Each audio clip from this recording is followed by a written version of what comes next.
The ability to understand, recognize, and take advantage of other people's money is the hallmark of successful real estate investors. Why? Because they've mastered the art of leverage. And if you don't know what that means, keep watching, because in this video, we share how to invest in real estate with no money. People don't realize the opportunities we have today to be able to leverage other people's money when it comes to real estate investing. With that said, take a few seconds and subscribe to the channel, where we post videos every week to help investors level up their journey in real estate investing and owning rental properties. Don't forget to ring the bell so you don't miss out. Now, you see, leverage is an attractive way for newer and financially strapped investors to get a foot in the real estate door without having the resources and credit to do so. On the other hand, experienced investors have found that using other people's money allows them to free up their cash to invest more and ultimately make more money. If you want to learn all of the best strategies to do this, you are in luck, because here are 11 ways to invest in real estate with no money. Number 1, seller financing. Unlike traditional loans, seller financing works like this. The investor purchases the property from the homeowner rather than the bank, and the two sides sign an agreement that states an interest rate, repayment schedule, and consequences of default. Seller financing is an approach to purchasing real estate where the seller can essentially become the bank. Instead of getting a loan from a bank, the seller lets you purchase the property over time using monthly payments. This is one of my favorite ways to buy real estate, because these individuals aren't bound by traditional bank lending requirements. Whatever terms you negotiate with the seller are what you pay. It doesn't always happen, but it is possible that you can negotiate a lower down payment with a seller. This is especially true for a property that needs repairs, because sometimes you can trade in your sweat and labor instead of making a down payment. Number 2, Airbnb. Airbnb is the mega online marketplace that lets you rent out your home for short periods of time, and you can use it as a low-cost way to get into real estate investing. Millions of people across the world stay in Airbnb apartments. When they travel, they end up becoming a host, turning their personal residence into a short-term rental that generates extra income. For most of you, this strategy could be a specialized form of house hacking where you generate income from your home, or at least part of your home, but you can also grow it into a real business that generates a part-time or full-time income. Number 3, partnerships. A very common path in real estate investing is through partnerships. If you lack something as an investor, another person can make up for it. Many partnerships will entail one partner finding a distressed property at a discounted price, while the other uses their credit score and capital to finance it. Just make sure everyone is bringing something to the table.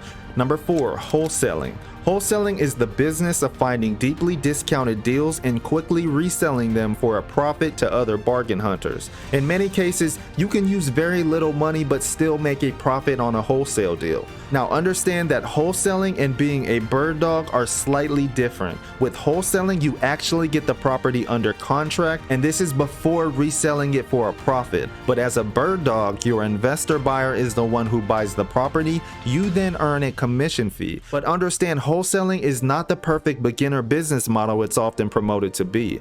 I found the results to be mixed for new investors. The problem is that wholesaling is a sales business. This means you have to be good at making lots of offers and getting rejected a lot as well. But if you're good at sales, I actually think being a real estate agent is an easier and lower risk, and you can then evolve into wholesaling or add it on top of your existing agent business. But wholesaling can still be a great business model for those who are ready. Number 5, borrow your down payment.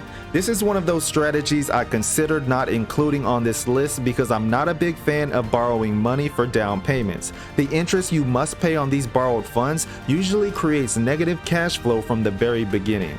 But if you do it carefully and pay the funds off quickly, it could be a way to help you get started. For example, if you have a home equity line of credit or a HELOC, you could borrow money on the equity of your home for a down payment or the entire purchase of the investment property.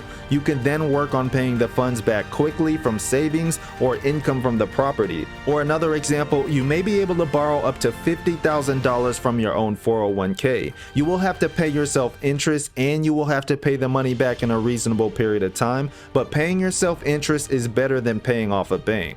Number 6, lease options. Did you know that you don't need to buy a house in order to get started with real estate investing? Instead, you can just rent it. Lease options, or what's called master leasing, is a technique where you rent a property and get permission from the owner to sublease the extra bedrooms to other tenants. For example, let's say you rent out a 3-bedroom condo for $1,500 a month. You then find 2 roommates who each pay $600 a month for a total of $1,200 per month. Your portion of the rent in this example is only $300 per month. And like most rentals, master leasing can often be negotiated with very little upfront money, perhaps a security deposit.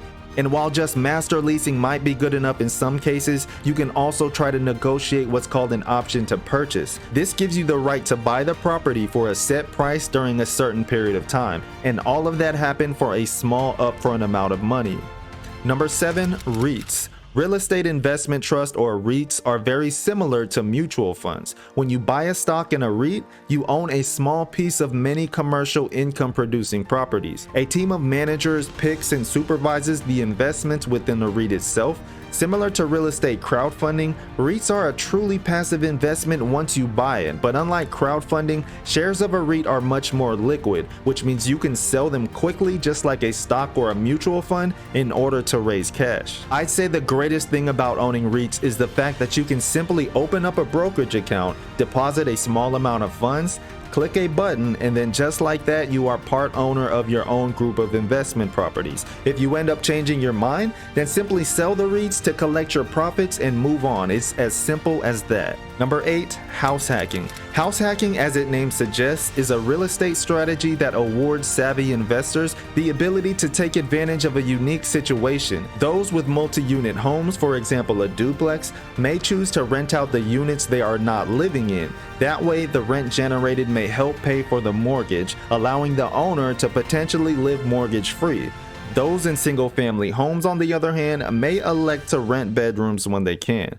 Either way, house hacking allows investors to mitigate the risk of vacancies while building cash flow simultaneously. And if you want to learn exactly how this works, watch this video here that breaks down everything you should know about house hacking, so definitely check that one out as well. Number 9, become a leasing agent. If you want to eventually become a rental owner but don't have the cash yet, consider becoming a leasing agent to earn money while learning the business. As a leasing agent, you help to match a tenant with a particular rental unit, and you earn a fee, often 50% to 100% of a month's rent. I love this business model for future rental owners because you learn how to find and screen tenants, which is one of the essential skills of being a landlord in the first place, and you do it while earning money and taking very little risk yourself.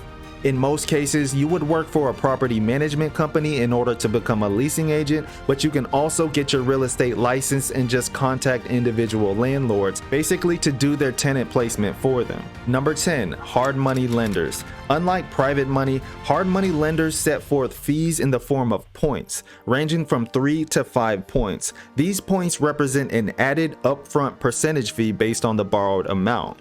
This is on top of the interest rates hard money lenders charge, which range between 10 and 18%.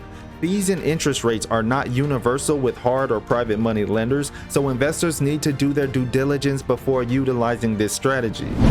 Now, if you're ready to go out there and start investing in real estate, smash the like button down below and subscribe to the channel for more powerful real estate content. We've put together an entire playlist for you to watch that will walk you step by step on how to get started, so make sure to check that one out as well. And until next time, we'll see you guys in the next video.